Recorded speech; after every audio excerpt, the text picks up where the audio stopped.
찬송가 220장, 찬송가 220장입니다. 사랑하는 주님 앞에 함께 찬송 드리겠습니다.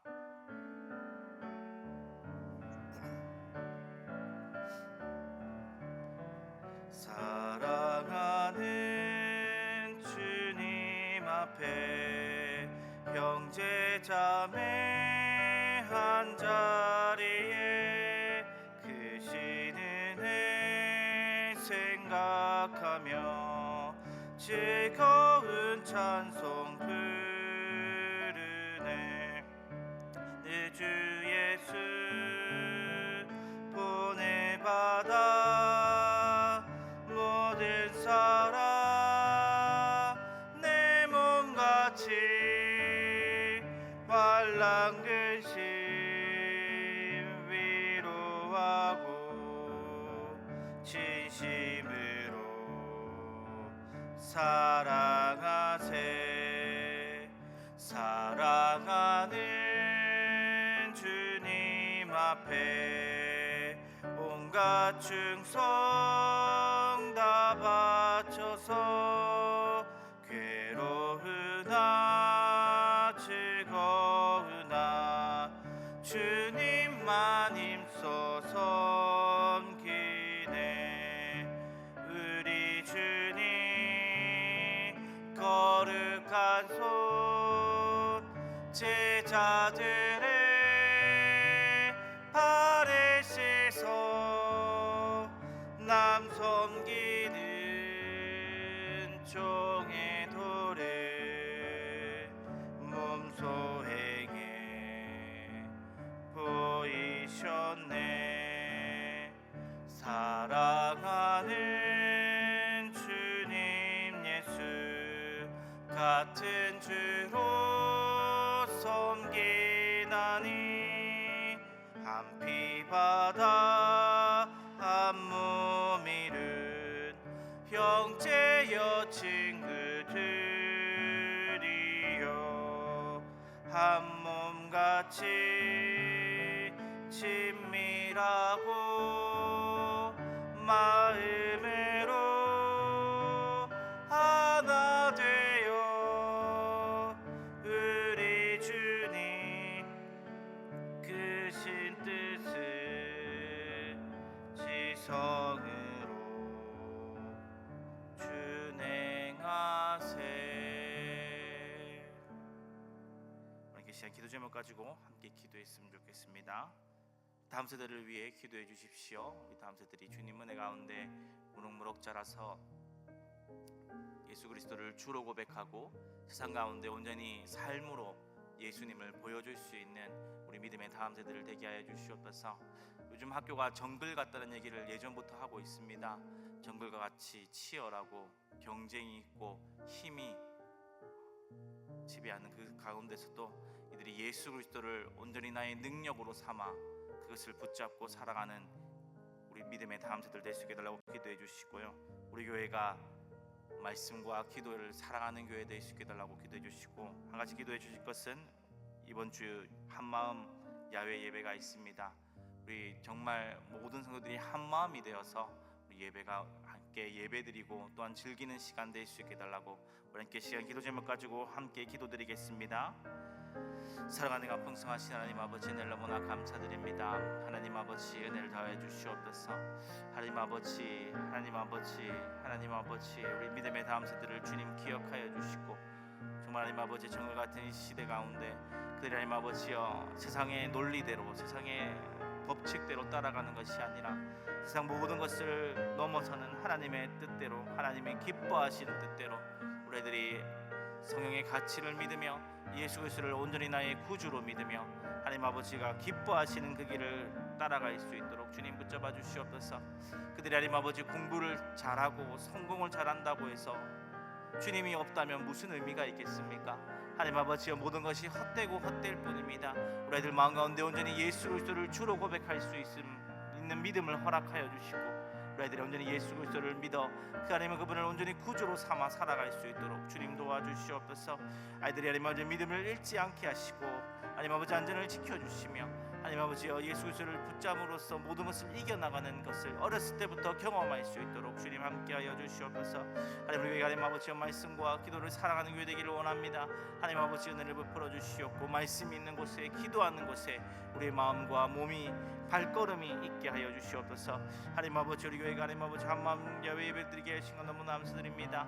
하나님 아버지여, 함께하여 주시고 한마음이 되어서 하나님 아버지 그들 잘 하나님 아버지 하나님 앞에 예배드리며 또한 하나가 되어 하나님 아버지 함께 시간을 보내며 하나 될 수 있는 시간 될 수 있기를 간절히 빌거나오니 아버지 은혜 더하시고 함께 하시고 모든 것들 위해 주님께서 은혜 더하여 주시옵소서. 함께하여 주시옵소서.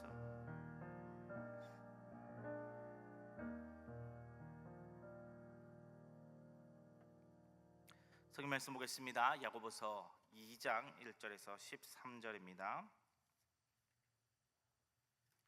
야고보서 2장 1절에서 13절 한 절씩 교독하고 마지막 절 함께 읽겠습니다. 내 형제들아, 영광의 주 곧 우리 주 예수 그리스도에 대한 믿음을 너희가 가졌으니 사람을 차별하여 대하지 말라.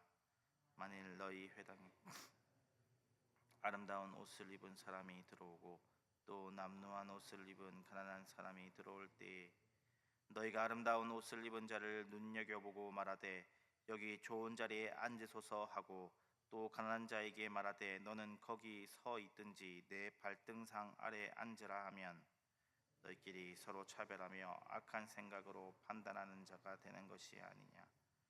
내 사랑하는 형제들아, 들을지어다. 하나님이 세상에서 가난한 자를 택하사 믿음에 부요하게 하시고 또 자기를 사랑하는 자들에게 약속하신 나라를 상속으로 받게 하지 아니하셨느냐. 너희는 도리어 가난한 자를 업신여겼도다. 부자는 너희를 억압하며 법정으로 끌고 가지 아니하느냐. 그들은 너희에게 대하여 일컫는 바 그 아름다운 이름을 비방하지 아니하느냐. 너희가 만일 성경에 기록된 대로 내 이웃을 사랑하기를 내 몸같이 하라 하신 최고의 법을 지키면 잘하거니와 만일 너희가 사람을 차별하여 대하면 죄를 짓는 것이니 율법이 너희를 범법자로 정죄하리라.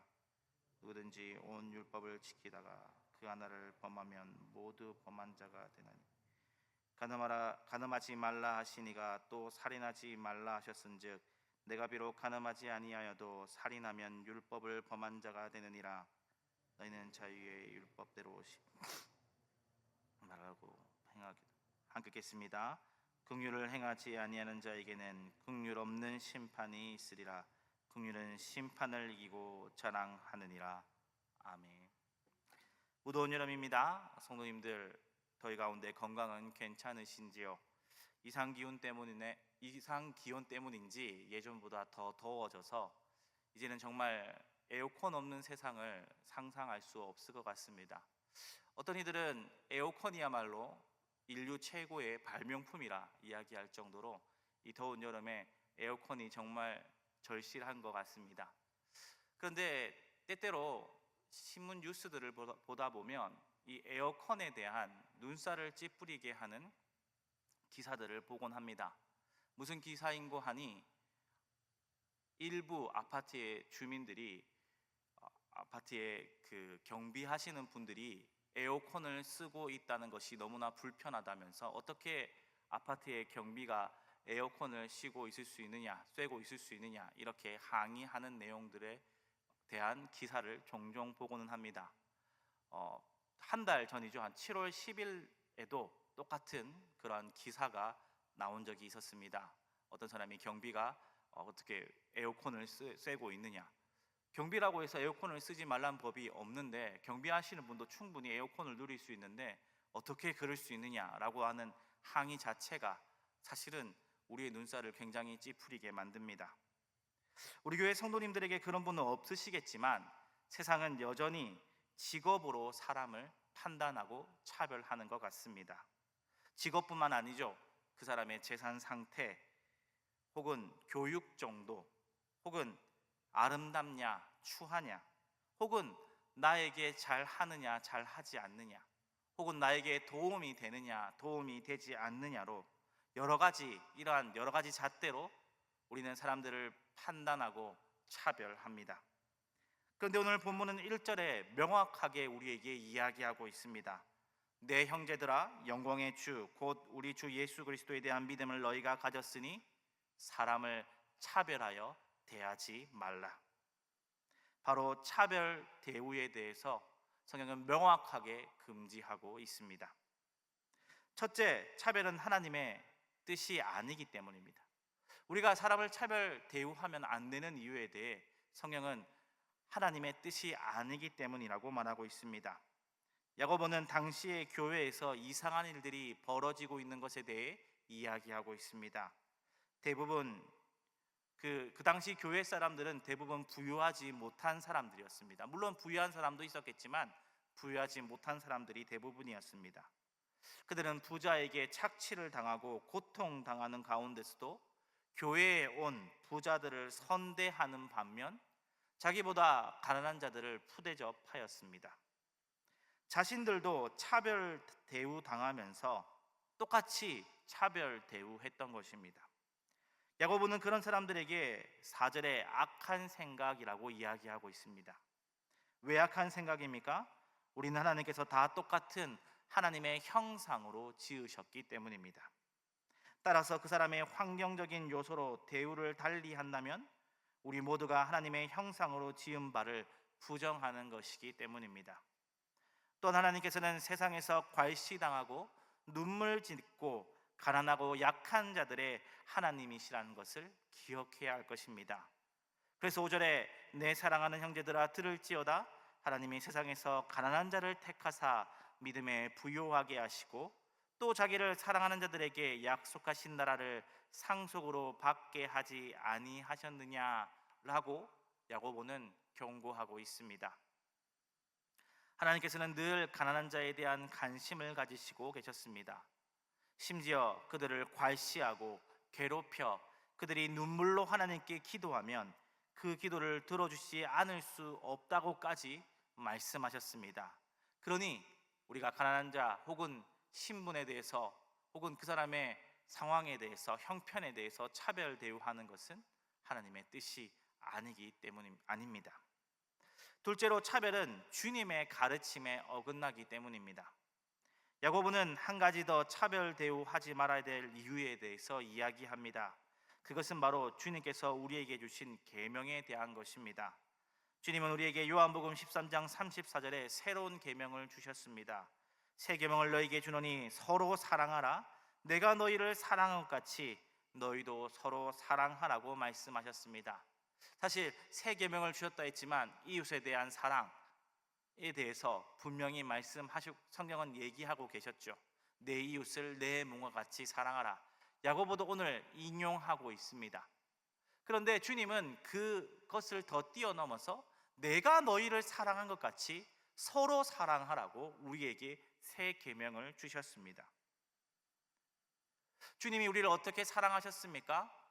우리의 어떤 신분을 보고 사랑하셨습니까? 우리의 재산의 정도를 보고 사랑하셨습니까? 우리의 아름다움과 혹은 추함을 보고 우리를 사랑하셨습니까? 우리의 어떤 조건을 보고 사랑하셨습니까? 그 모든 것이 아니라는 것을 성도님들이 다 잘 알고 계실 것입니다. 주님은 우리의 어떤 조건을 보시지 않으셨습니다. 우리를 사랑하는 데에 어떤 이유를 붙이지 않으셨습니다. 우리의 통장의 잔고를 보고 얘는 이 정도 돈이 있으면 내가 얘를 사랑할 만하다 그렇게 얘기하지 않으셨습니다.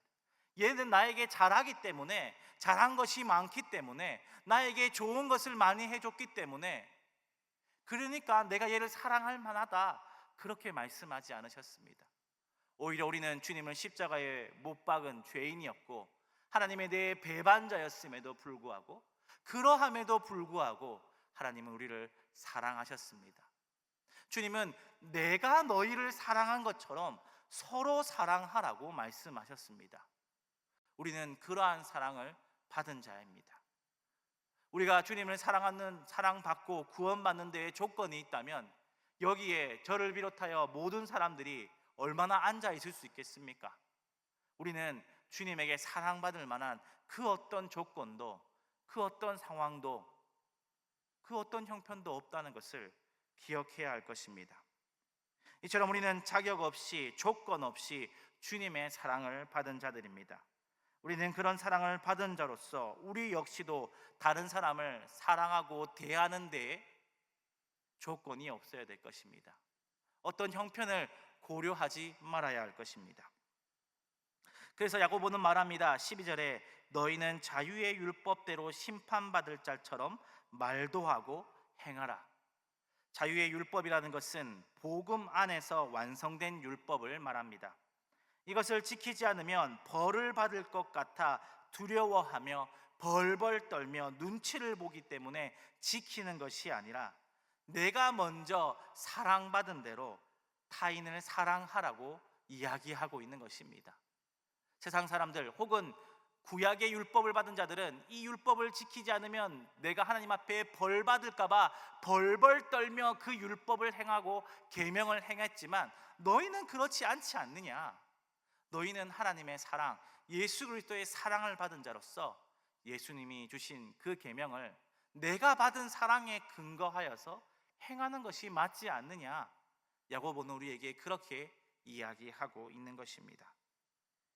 야고보는 그런 사랑을 받은 자로서 마지막 날 심판 때에서 우리의 행동에 대해 하나님께서 뭐라고 하실 것인지 기억하라고 이야기하고 있습니다. 우리가 하나님께, 예수님께 무조건적인 사랑을 받은 자로서 그러한 사랑을 받았는데 우리가 남을 사랑하는데, 남을 대하는 데에 그 사람의 조건과 형편을 따지고 사랑하거나 친절을 베푼다면 그러한 사랑을 받은 우리에게 마지막 날 심판 때에서 하나님께서는 뭐라고 얘기하실 것인가? 그렇게 이야기하고 있는 것입니다. 마치 이것은 주님께서 우리에게 말씀하셨던 만달란트 빚진 자에 대한 이야기를 떠올리게 만듭니다. 우리는 그런 조건 없이 말도 안 되는 그 빚을 탕감받은 자로서 어떻게 행동해야 할까요? 그 사람의 조건, 상황, 심지어 내게 한 행동까지 그 사람이 내게 잘했느냐 못했느냐 혹은 내게 도움이 될 만하냐 되지 않느냐 그것까지 고려하여서 그 사람을 차별 대우한다면 주님께서는 과연 어떻게 얘기하실 것인지에 대해 야고보는 이야기하고 있는 것입니다. 주님은 우리에게 말씀하셨습니다. 너희가 서로 사랑하면 이로써 모든 사람이 내 제자인 줄 알리라. 우리는 주님의 가르침을 따르는 자로서 주님께서 받은 사랑대로 사람을 차별 대우할 수 없습니다. 마지막으로 우리는 차별 대우하면 안 되는 이유가 무엇입니까? 마지막으로 차별하면 나도 차별받을 것이기 때문입니다. 차별에 대해 야고보는 마지막으로 무서운 말을 우리에게 하고 있습니다. 13절에 긍휼을 행하지 않은 자에게는 긍휼 없는 심판이 있으리라. 긍휼은 심판을 이기고 자랑하느니라. 차별하는 자는 연약한 이웃에게 긍휼을 베풀지 않은 사람입니다. 이렇게 연약한 자를 차별 대우한 자에게 하나님의 긍휼 없는 심판이 있을 거라고 야고보는 경고하고 있습니다. 우리가 작은 자에게 하는 대로 하나님께서 우리에게 하실 것임을 우리는 반드시 기억해야 할 것입니다. 주님께서는 우리에게 양과 염소의 비유를 들려주셨습니다. 세상 마지막 날 하나님의 사람들이 왕의 앞에 가서 심판을 받을 때에 그 왕은 연약한 자들에게 한 행동 그대로 심판받는 것을 보게 됩니다. 평소에 연약하고 작은 자를 도운 사람들에게 주님께서는 그것이 내게 한 것이라고 말씀하셨습니다. 평소에 연약하고 작은 자들을 괄시하고 무시하고 차별한 자들에게 주님은 그 괄시와 무시와 차별이 다 자신에게 한 것이라고 말씀하셨습니다. 따라서 우리도 연약하고 작은 자를 차별 대우한다면 우리 또한 똑같이 하나님께서 긍휼 없이 심판하실 것이라는 것을 기억해야 할 것입니다. 반대로 작은 자에게 베푼 긍휼은 나에게 크게 돌아옵니다. 심지어 그 긍휼이 심판을 이긴다고 오늘 본문은 이야기하고 있습니다. 사랑하는 성도님들, 우리는 다 조건과 자격 없이 주님의 사랑과 용서를 받은 자들입니다. 만일 주님께서 우리의 죄를 조건으로 따지셨다면, 구원에 대해 이유를 붙이셨다면 여기 서 있는 사람이 아무도 없을 것입니다. 그러나 주님은 차별 없이 우리를 사랑하시고 조건 없이 우리를 긍휼히 여기셨습니다. 그렇다면 우리가 해야 할 일은 분명합니다. 오늘 주님을 닮아 우리의 작은 태도를 하나 바꾸어 가는 것입니다. 내 눈에 가난하고 보잘것없이 보이고 심지어 나에게 상처 준 사람이라 할지라도, 나에게 도움이 하나도 되지 않을 것 같은 사람이라 할지라도 하나님의 형상으로 존귀하는 태도를 가져야 할 것입니다. 따뜻한 인사 한마디, 작은 친절 하나, 그를 향한 짧은 기도 하나가 오늘 하루 우리의 삶을 한 걸음 한 걸음 예수님 닮아가게 할 것입니다.